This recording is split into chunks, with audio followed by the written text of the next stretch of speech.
we had just got back from vacation from Florida, and it had been quite a few days, and our garden has just changed so much. Our blueberries are starting to get ripe. Our corn is so tall, and we have a lot of herbs that we need to use up and also need a really good watering. So come join me today as I play a little catch up from vacation, as well as doing some fun summertime recipes.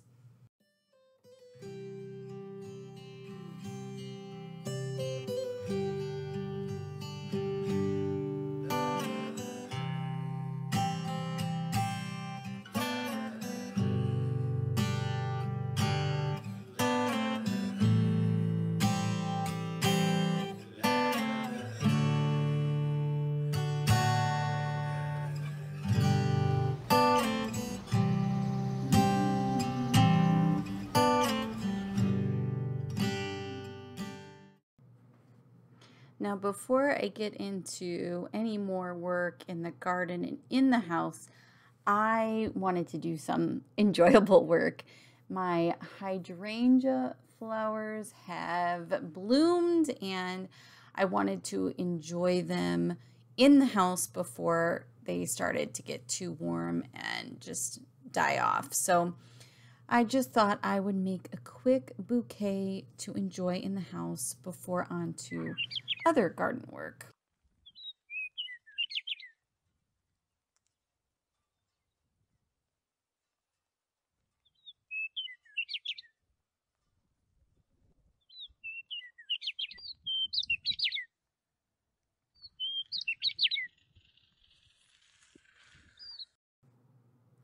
Here we really need to harvest our garlic, and as you can see, the weeds have gotten out of control. I actually had weeded before we left on vacation. Let's just say I'm excited to start some new garden beds.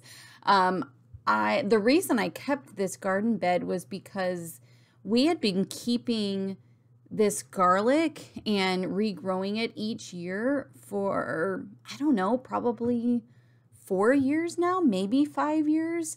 So since we've been saving the cloves to replant, when you do that, when you save seeds, or in this case, it's actually garlic cloves, the plant holds a certain memory for the climate that you're in, and they just continue to get better and better with each year that we grow them.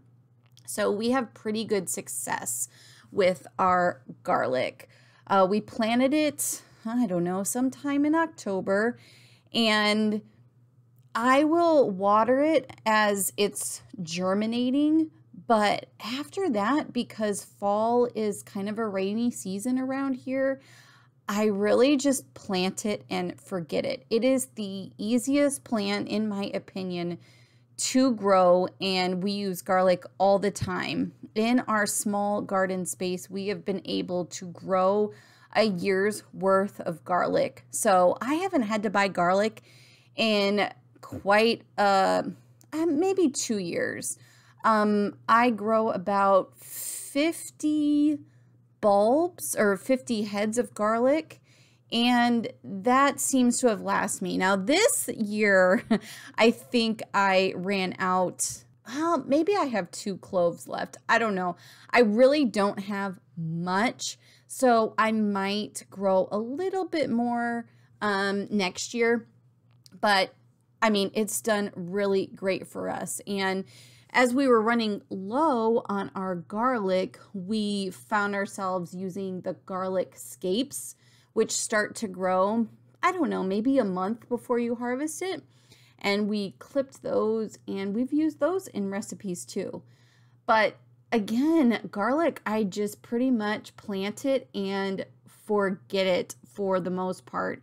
And because the strong smell of the garlic, I haven't experienced any pests with it.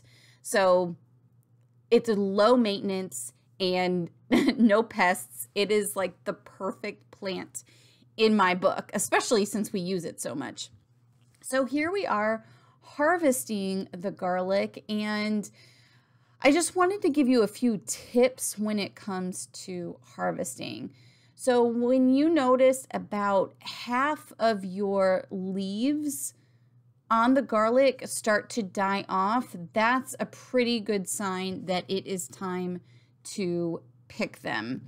Another thing that I consider before I start harvesting my garlic is not only, how many leaves are dying off, but what's the weather been like? If it has rained within the last week or so, I tend to, garlic can have a tendency to rot. In a future clip, you'll see how I cure my garlic and dry it out, but it also depends on when you harvest the garlic. So if I've had quite a few days with no rain, I will take that opportunity to harvest the garlic.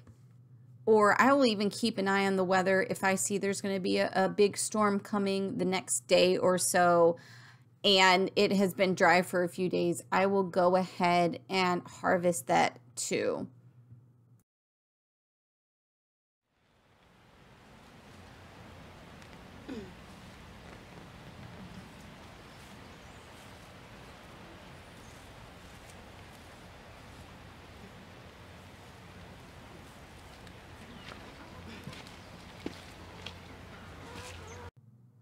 We planted 50 garlic back in October and ended up with 49 that germinated and we got garlic heads from.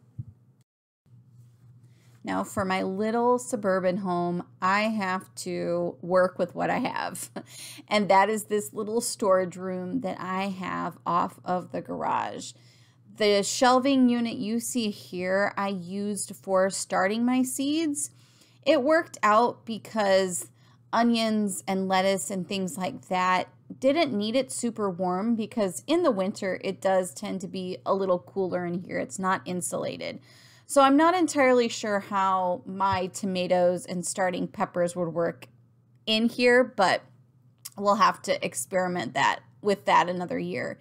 But now that I'm not starting any seeds, I use this shelf for curing and drying my onions. It's got really good air circulation. I've got an outlet out here as well. So if I can bring a fan out here or a dehumidifier or anything that'll help me cure this garlic, because you definitely don't want the smell of rotted garlic in your house. It is horrible. So curing is definitely key. And I will probably do this for about a month. And what is summer without a really good popsicle? Here I am doing a fudgesicle recipe. And you can also, if you have extra, you can use it as chocolate pudding. But it is so easy to make. As you can see, I'm using egg yolks here, but this recipe, instead of tempering and doing that extra step, this is literally just throwing everything in a pot. So here I have 2 cups of whole milk, 3 egg yolks, a half a cup of maple syrup, 5 teaspoons of cornstarch, a 1/4 cup of cocoa powder, 1 teaspoon of vanilla extract, and a 1/4 teaspoon of salt. Then I go ahead and I whisk it all up, and I will cook this mixture over medium heat while I am continuously whisking. And as the mixture starts to heat up, what you'll want to do is add a little bit of butter in at a time. So I will do a total of 3 tablespoons of butter. I'll cut that into small chunks and I will throw that into the mixture as it warms. And then just continue to whisk continuously until that mixture is thick enough and you'll start to see trails like you do here from the whisk. Take the pan off the heat and then place it in cold water or an ice bath to cool. I'm just using my sink here with a couple of ice packs. And then every so often, as you walk by, you can go ahead and whisk it every so often. And when the mixture is cool enough to touch, that's when you're ready to either pour it into your popsicle molds, or you could even put it into like a little ramekin or a cup or something for pudding, and you can cool that in the fridge.